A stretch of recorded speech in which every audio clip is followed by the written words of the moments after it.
Oi galera, espero que todos estejam bem.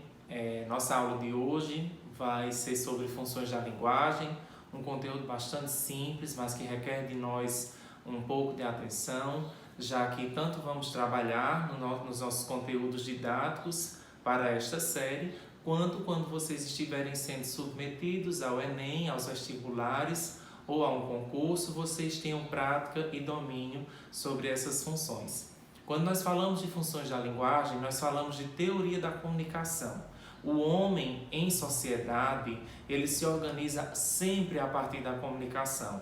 Há um emissor, há um receptor, há um código, há uma mensagem, há um canal, certo? Então, socialmente, nós somos organizados a partir da comunicação. E as funções da linguagem, elas vêm organizar a comunicação, certo? Uma comunicação informativa, referencial, uma linguagem conativa que gira em torno aí do apelo, da propaganda, certo? Afática, quando há uma manutenção do diálogo, enfim. O que nós vamos estudar são as funções da linguagem e como elas vão se organizando nos mais variados tipos de texto, quer seja na poesia, nos livros didáticos, nas notícias de jornais, nas letras de canções, enfim. Quando nós falamos, então, de comunicação, nós estamos falando rapidamente de convencimento. Nós usamos a linguagem para convencer, para argumentar, para chamar a atenção do outro. Então, em geral, o processo comunicativo, o objetivo do processo comunicativo é o convencimento, ou seja, a tentativa de levar o outro, o destinatário da mensagem, a assumir um ponto de vista, aceitar uma argumentação, apreciar uma forma de se manifestar artisticamente, que quer dizer alcançar o prazer poético, quer seja na música, no teatro, na poesia, e também o convencimento de adquirir o conhecimento que você possui, mas que também deseja transmitir. Então, de modo geral, a comunicação ela visa o convencimento. Visando esse conhecimento, as funções da linguagem correspondem aos diferentes artifícios empregados, certo? Artifícios esses empregados para que o produtor da mensagem, ele atinja o seu objetivo. Então, nesse momento, eu sou emissor, vocês são receptores. Eu estou usando um meio, um canal, eu estou usando a fala, a comunicação, um jogo de verbal, não verbal, linguístico, certo? Para que se organize a comunicação, certo? E os diferentes artifícios produzem formas distintas de atração, de convencimento, certo? Então, a comunicação ela vai sendo atraída de diversas formas. Na propaganda, outdoor, há músicas, há jingles, há folders, enfim, uma infinidade de informações que nós podemos ser convencidos a adquirir um bem, já que é a visão da propaganda, ou não aceitar aquilo. Ou quando a gente pega uma função referencial, que nós entendemos a informação que está sendo passada ali. Ou quando a gente vê a função emotiva, a função poética, observando ali a presença de um eu lírico, apresentando ali a estrutura de uma poesia. Iniciando então por essa função emotiva, nós já sabemos que essa função emotiva ela está centrada no emissor, portanto é uma função em primeira pessoa que ela visa a autopromoção, a compaixão alheia. Eu estou falando de mim, eu estou falando do meu eu, o meu eu poético. E esse eu poético, ele quer convencer de forma autopiedosa, para a autopromoção, é emotiva porque ela visa o sentimentalismo de amor, de saudade, de medo, enfim. E aqui nós temos alguns exemplos. O primeiro, um texto de Fernando Pessoa, não sou nada, nunca serei nada, não posso querer ser nada. A partir disso, tenho em mim todos os sonhos do mundo. Veja que o eu lírico desse verso, desse trecho de Fernando Pessoa, ele está o tempo todo negando-se, não sou nada, nunca serei nada. Há uma autocompaixão, há uma autopiedade. Está querendo convencer de que ele precisa da observação do leitor, ele precisa da observação de quem está fazendo a leitura ou entendendo os versos daquele poema. Assim como a gente vê nessa também letrinha de música de Ultrajar Rigor que diz: eu que queria tanto ter alguém, agora eu sei, sem mim eu não sou ninguém. Longe de mim, nada mais faz sentido. Para toda vida eu quero estar comigo. Eu me amo, não posso mais viver sem mim. Mais uma vez, a presença forte do eu lírico em primeira pessoa, e aí ele faz inclusive, nós somos levados inclusive a uma interpretação, certo? De análise de nós mesmos. Nós não podemos viver sem nós temos que primeiro olhar para nós, para sim vivenciarmos relações diversas, quer seja de amizade, quer seja de amor, enfim.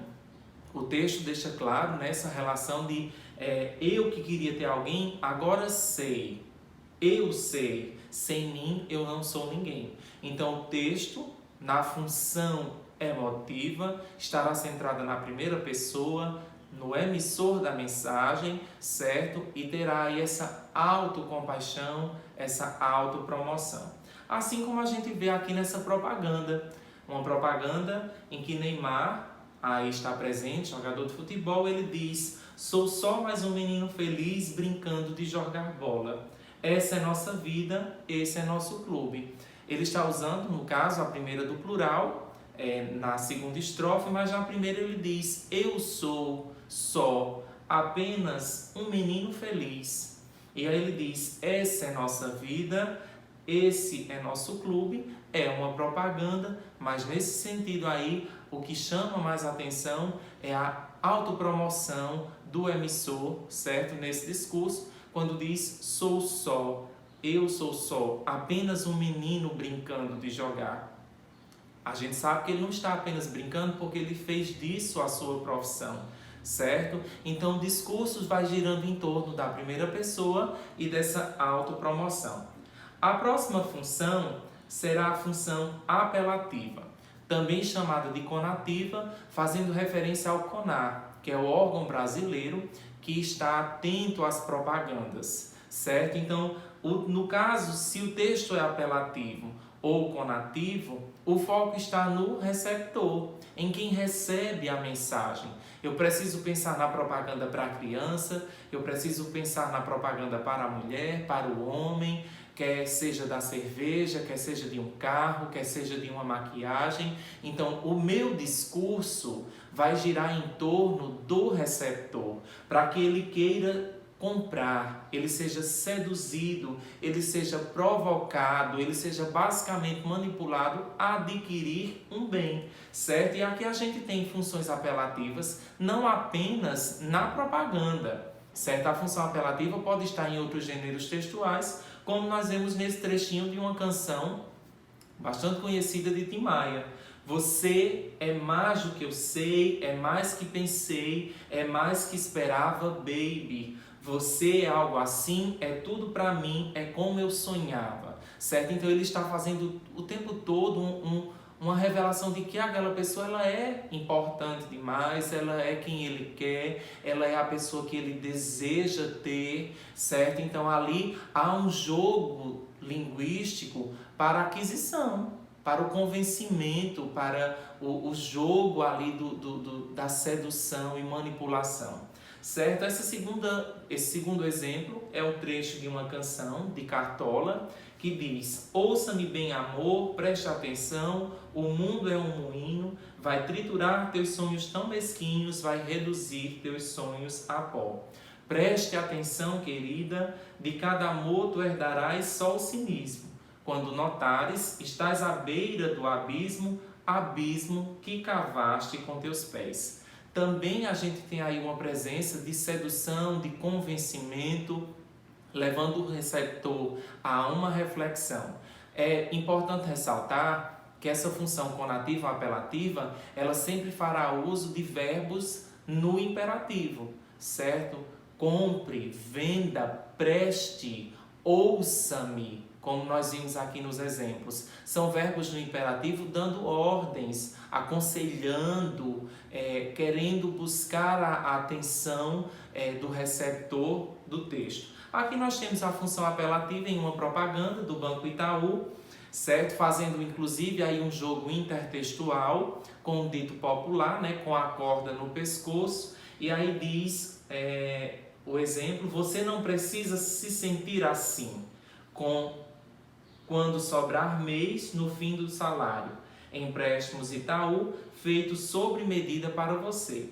Então, você não precisa se sentir assim, com a corda no pescoço, quando sobrar mês no final do salário, certo? Nós temos empréstimos para você, é basicamente o que diz a propaganda. Empréstimos que são feitos sob medida, para que você não fique endividado ainda mais. Então, as propagandas, de modo geral, elas são feitas, pensadas, produzidas na provocação, na sedução, na manipulação, para que a gente queira adquirir um bem, seja ele de qual esfera for, certo? E seja levado a consumir aquele produto. Aqui a gente tem também outra função apelativa que pode girar em torno das relações sociais, de segurança, de política, religiosas, enfim.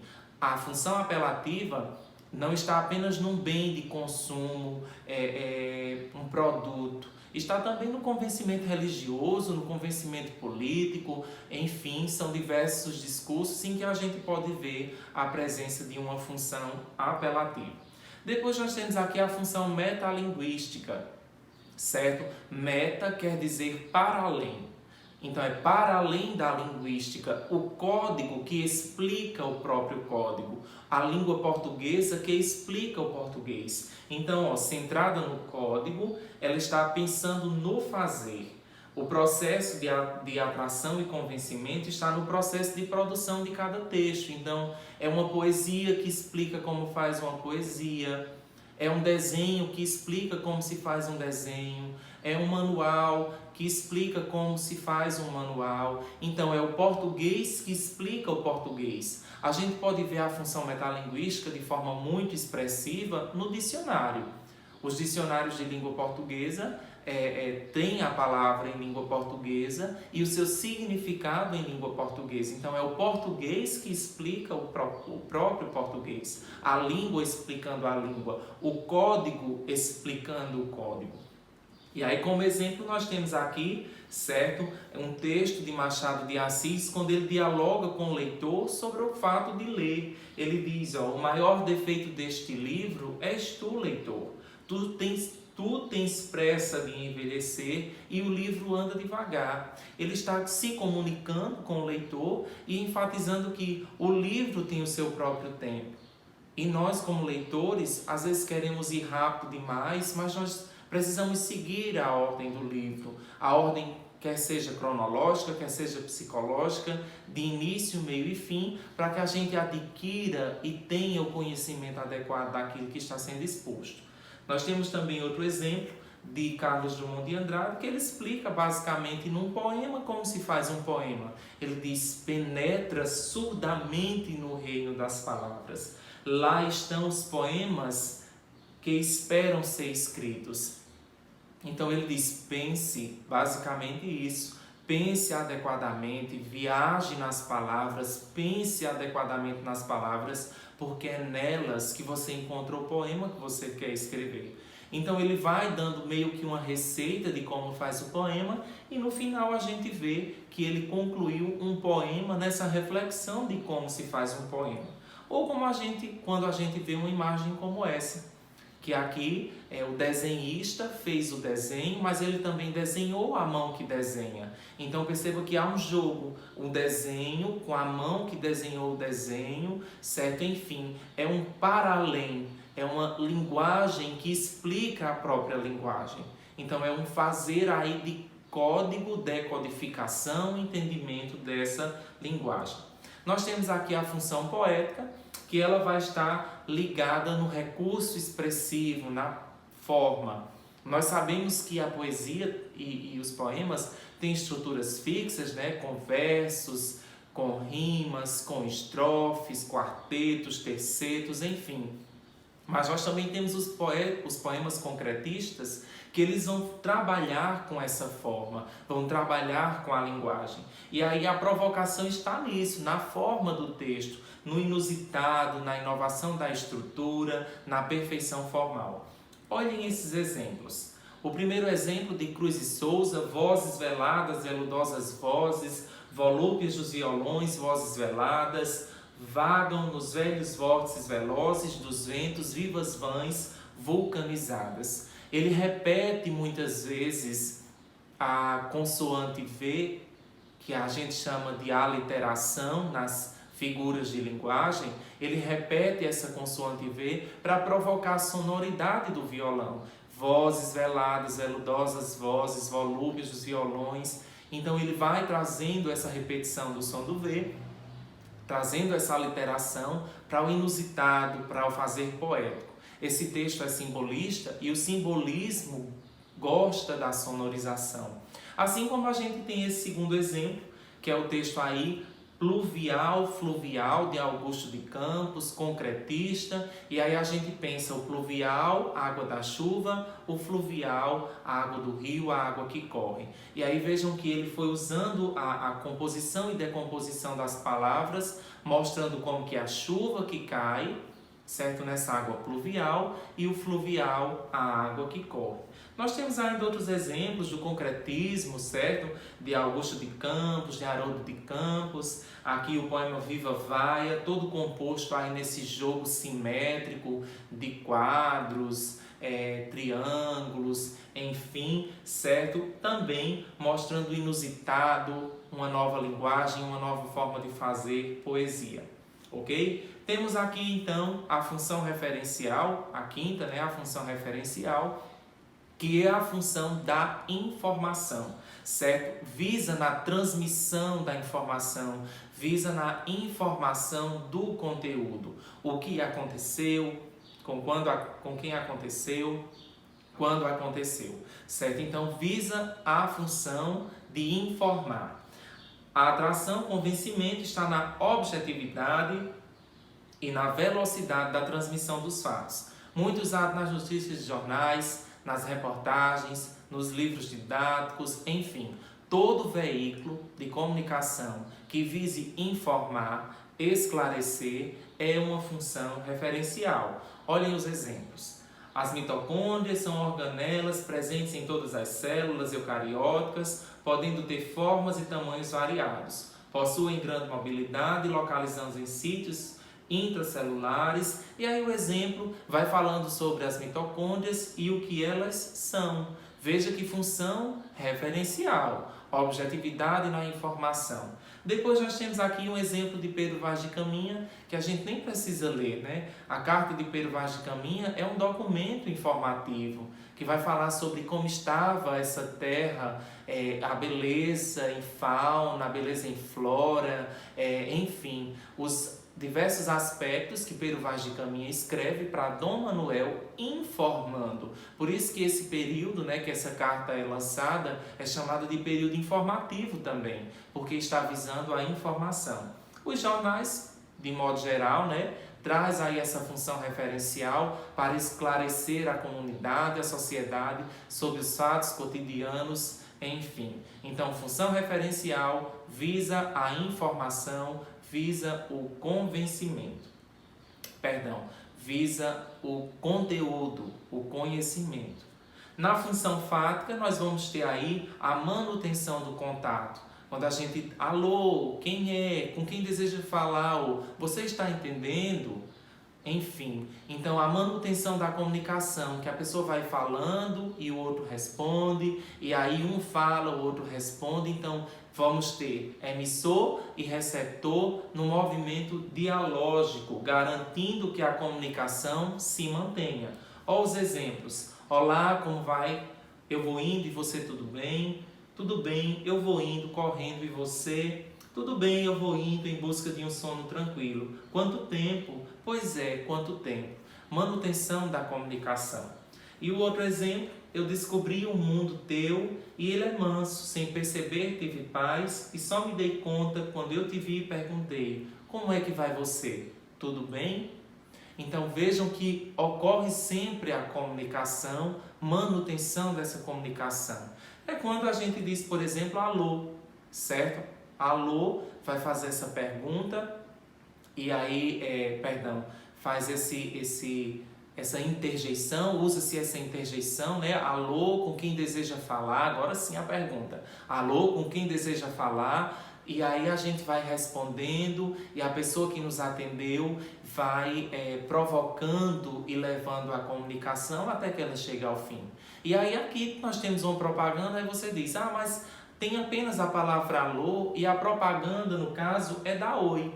Sim, algumas funções elas vão transitar, as funções elas vão transitar entre si. E qual é o principal aspecto e atenção que devemos ter? É em observarmos a situação que chama mais atenção, a função que chama mais atenção, o discurso que está mais em evidência. Se é a informação, se é a manutenção da comunicação, se é a venda de um bem de consumo, se é a linguagem em primeira pessoa, certo? Eu espero que vocês tenham entendido até aqui. Ok? Qualquer dúvida, vocês podem me procurar e aí nós podemos tirar a dúvida aqui no comentário ou nos grupos de WhatsApp